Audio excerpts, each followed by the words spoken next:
और उपस्थित सभी साथियों को मेरा सादर नमस्कार। जय भीम, जय संविधान। आज हम सब यहाँ एक ऐतिहासिक और प्रेरणादायक अवसर पर एकत्रित हुए हैं। आज हम सब भारत के संविधान निर्माता, सामाजिक न्याय के महान योद्धा, शोषित वंचित समाज की आवाज बाबा साहब डॉक्टर बी.आर. अम्बेडकर जी के मूर्ति अनावरण कार्यक्रम में एकत्रित हुए हैं। मैं तमाम साथियों का हार्दिक अभिनंदन, स्वागत करता हूं और सभी को धन्यवाद ज्ञापित करता हूं।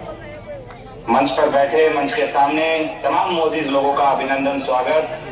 बाबा साहब केवल एक व्यक्ति नहीं थे, एक विचारधारा, एक क्रांति और एक संघर्ष का नाम थे। उन्होंने उस दौर में शिक्षा हासिल की जब दलित समाज के लिए स्कूल के दरवाजे तक बंद थे, लेकिन बाबा साहब ने कहा, शिक्षित बनो, संगठित रहो, संघर्ष करो।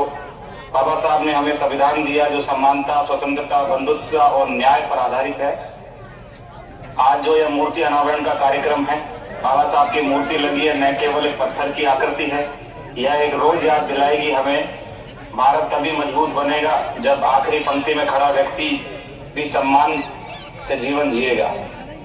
मैं आप सबके बीच में उपस्थित नहीं हो पाया क्योंकि आप सबके आशीर्वाद से, बाबा साहब के बनाए संविधान से मुझे माननीय श्री राहुल गांधी जी ने, आदरणीय श्री खड़गे जी ने, प्रियंका गांधी जी ने, केसी वेणुगोपाल जी ने, कन्हैया कुमार जी ने और हमारे अंशुल जी ने मुझे जो है एक जिम्मेदारी दी है, पूरे देश के एनएसयूआई छात्रों की कमान दी है और एनएसयूआई राष्ट्रीय अध्यक्ष मुझे बनाया है।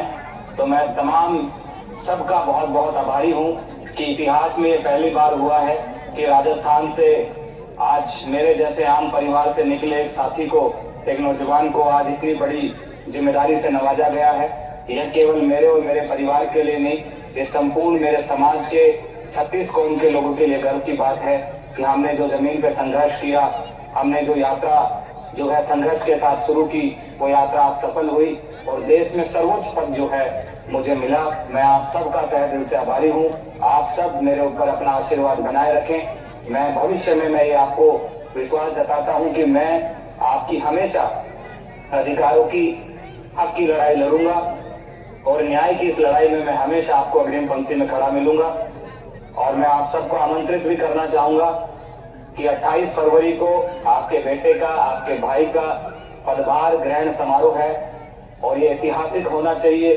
देश को पता लगने चाहिए कि जब किसान मजदूरों के बच्चों को जब अच्छे पदों पे आसीन किया जाता है तो वो दुगनी ताकत से काम करते हैं, पूरी एनर्जी के साथ काम करते हैं। तो मैं आप सबको मंच पर विराजमान, मंच के सामने सभी लोगों को मैं आमंत्रित करता हूं कि आप 28 तारीख को मेरे पदभार ग्रहण में पधारें और एक ऐतिहासिक पल का साक्षी बने। मुझे आशीर्वाद देने के लिए आप पधारें। मैं उम्मीद करता हूं कि आप सब मुझे आशीर्वाद देने के लिए दिल्ली पधारेंगे।